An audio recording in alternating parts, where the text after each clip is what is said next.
Amin, we're going to start with you. What is the weakest part, in your opinion, of YNG, and if elected, how will you change it? Well, currently I think that the political party system struggles because I think it's a new part. It's a new part of the program, so you can't give all the fault to people running the system yet, because of course it'll take time to develop. But I do think we need to focus on the primary elections. It seems like candidates are really being chosen for the wrong reasons, or in the future, multiple strong candidates might go to the same party because of the primary system, and only one will come out of them, come out of that primary election. So in the future, it might weaken the overall race for governor, which won't be in the best interest of the program. So I think that really needs some renovation. Two things. I think the political party system is also very flawed. It needs reform. We need to be able to pertain to the needs of the delegates as a whole, as youth and government delegates. And another thing is, I think the PAGE program, they need more opportunities to really get involved with the program. I feel like no harshness to the PAGE program at all, but I just feel that they could be used in so many more versatile ways, and that we could really improve upon it.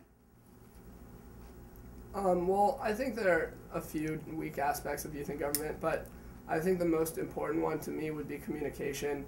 In the past, I've tried to run for positions and brought nice clothes to spring conference, wrote a speech, and then got to where I needed to be, and then found out I wasn't even old enough to run for the position I was running for. And I've had many bad experiences with miscommunication in youth in government. So I think by making everything clear and available to everyone in youth in government, then they'd be able to know what's happening.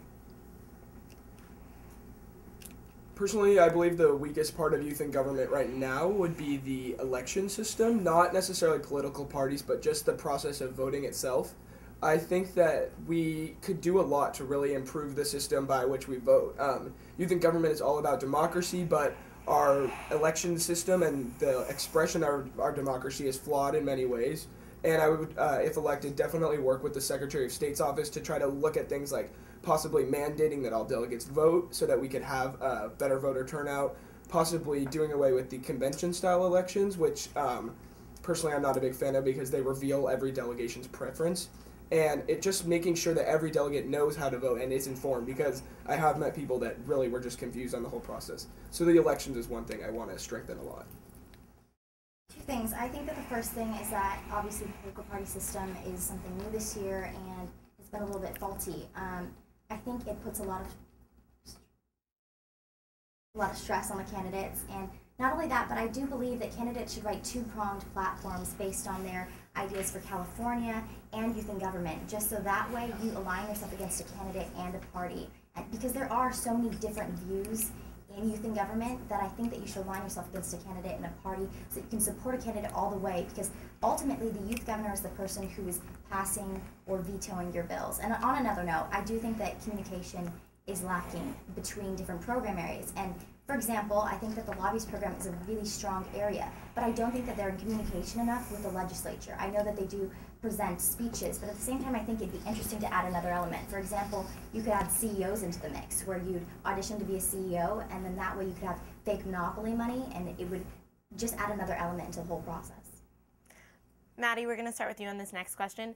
If you had to vote for a governor candidate sitting next to you other than yourself, who would you vote for and why? Okay.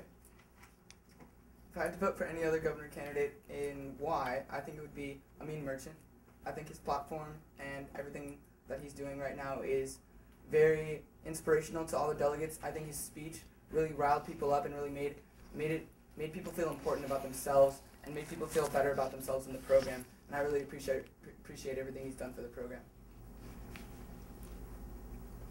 I would also pick Amin Merchant because I believe that he takes it very seriously and he has a definite plan for youth in government.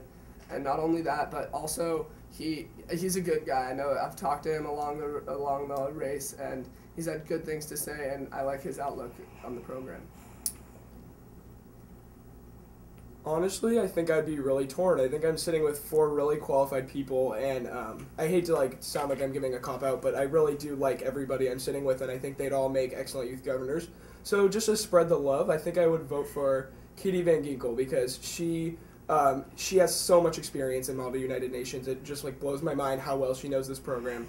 she has the passion it takes to be youth governor, and you guys all saw today that she is a very capable speaker. And in addition, it's time for another female youth governor, and she would be a really good one to be the next one. So, like Jake said, I mean, these are all very qualified candidates, and I'm honored to be sitting here with them. But I do think that if I had to vote for a different candidate, I would vote for Jake Friedler. And my reasoning behind that is I think that he has very realistic goals for the program, and I really do like his three-step plan. I think it's simple and realistic and very feasible, and I think that he'd make a great, very personable youth governor. I think my opinion has actually changed of who I would pick over this entire race. I mean, I think right now I would definitely probably go with Matty Fishkin because he brings that energy to youth in government, which we all bring, but he channels it in such a way that it's really unique compared to the rest of us governor candidates. I mean, he has a lot of passion for the program, and he really expresses it well. And in addition to that, I think that he brings in a whole new outlook of being like a very real delegate. Like, Matty's a very approachable character, and it's very easy to talk to him. So I think he could be a great governor and very easy to talk to. We're going to start back with Michael on this one. If you're not elected governor, how will you ensure that your expectations of YNG are followed through in the coming year?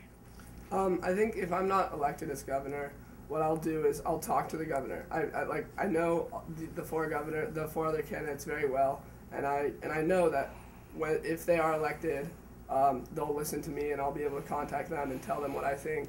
And I'll talk to my delegation, and I'm in NIC now, and next year hopefully I'll be in NIC also because I really enjoy it, and I think that through that I'll be able to make the change I want. To make sure that what I want to enact as youth governor will go on even if I'm not the one elected, I think that I would definitely look to this Facebook page. Like I've talked a lot during my campaign about how I want to have this place where delegates can go and post ideas and suggestions and vote on polls and look at a governor's blog and all kinds of things like that.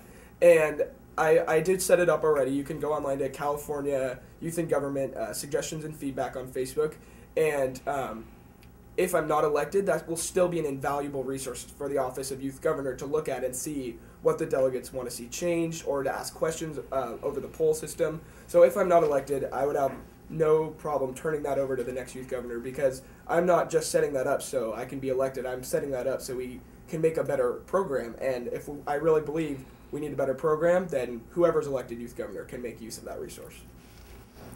To ensure that my ideas for youth in government next year would be implemented, I think that not only communication is important, but I also think that just being a part of that program area that you want to change. So if I were not elected youth governor, I think that I would go into the political party system and try to reform it from within. I think any real change to any kind of program, whether you look at statewide, nationwide, or even here in our California youth in government, just takes a kind of movement. So I think next year, if we can really just band together in whatever movement we're trying to fix in terms of our representation as a democracy here, I think we should all band together and just express ourselves. Like, I would be absolutely willing to pass on the website to whoever wins youth governor if I'm unfortunate enough to lose. Then they can really see what the delegates want.